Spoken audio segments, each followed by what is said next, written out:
Dave O'Reilly and the Del Norte Nighthawks can call themselves Open champions. 1-0 against a fantastic group and 3-time winners and 4 overall in the St. Augustine Saints. And as I said to some of your young men, exercise the demons in the semifinals from the 2 regular season matchups against San Pasqual. But this one has got to feel like maybe the greatest exorcism of all, to be able to get by a team that obviously is, created some uneasy feelings and some heavy emotions. So what is in your heart about just what this group did tonight and how special they are?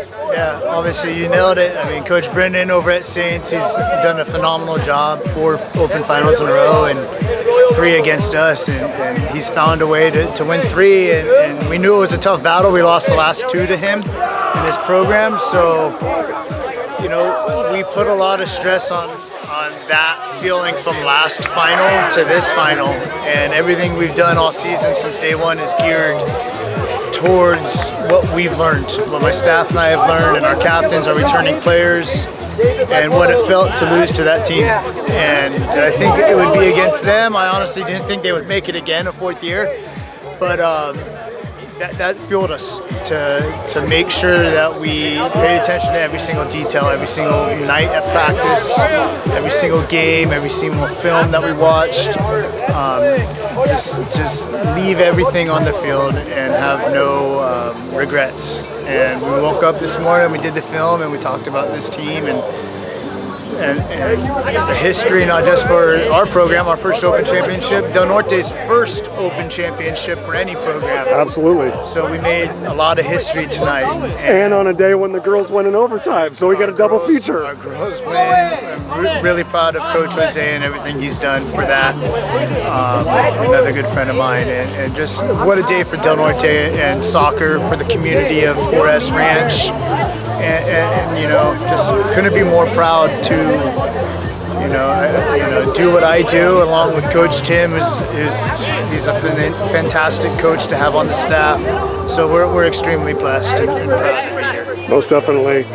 In playing them back on January 6th, and you got the 2-1 victory, but obviously your group has elevated considerably since then. Like you said, they followed a path that wasn't as conventional for them, to get back here. But obviously, against Eastlake and Torrey Pines, like they found the offense, clicking at the right time.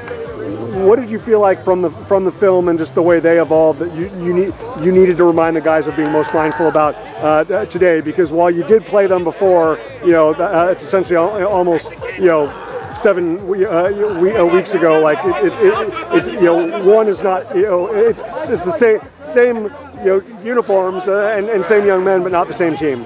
So watching their film, we watched them play Torrey. That was a lot of goals. Yes. That game was 5-4. The good thing about our team is we don't give up a lot of goals historically. We had a couple blunders throughout the season because we're human, and we had a couple mismatches that didn't go our way, I guess. But we focus on the back. We focus on the defense, minimize the mistakes, and be clinical and technical when going in our attack, And at halftime, I didn't think 1-0 is going to be enough. I really told the guys, this team is well coached on the other side, and they will find a way. And I'll admit, I was wrong. We got it done at 1-0, and it's because it's the fight of the players. So absolutely.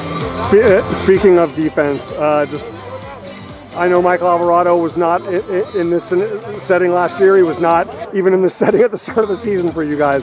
But that guy put together one of the great performances, especially against a team of that quality, and the aggressiveness, and just him being so fearless in such clutch moments. And then obviously Kai keeping everybody organized back there. I don't even think 1-0 gives them enough credit, Dave, in terms of what they did collectively as a group. Kai overall is the best player in San Diego. Yeah. I don't care what anybody says. I'll take that to my grave. If he doesn't win CIF Player of the Year, then we demand a recount. Something's wrong. Yeah. Mike Alvarado has, as this season has progressed, he's been amazing. His confidence has gone up. His ability to lead and manage a game. I was a goalkeeper myself, and it's not just diving and making saves. It's managing. Yep. And it's taking command in tough moments and doing all the correct things. And when you need to make a diving save, you make it. Mike's been the rock back there. Very proud of Mike, very proud of Kai. Kai, obviously, he's been with the team at this level. He's been all 3 finals against Saints. He's wanted this more than probably me, you know, and I've been at this program for 16 years, but in this season specifically, I think Kai took it personally losing last year in penalties. And he made sure, after we lost to San Pasqual, we came together as a staff and the captains, and he took over and said, we have to make changes, and he's led us, and I know you're going to talk with him in a second. This final, you know, is dedicated to Del Norte, but definitely Kai. Without Kai, we don't win this game, hands down. Oh, and the run gets to keep going into the regionals and maybe to the first ever state champion at Natomas and Sacramento. We could have 4 more games, right? But they're always going to remember February 28th at Escondido High School. Today was the day that mattered. 1-0 against the St. Augustine Saints. Dave, congrats, so well deserved. Thank you.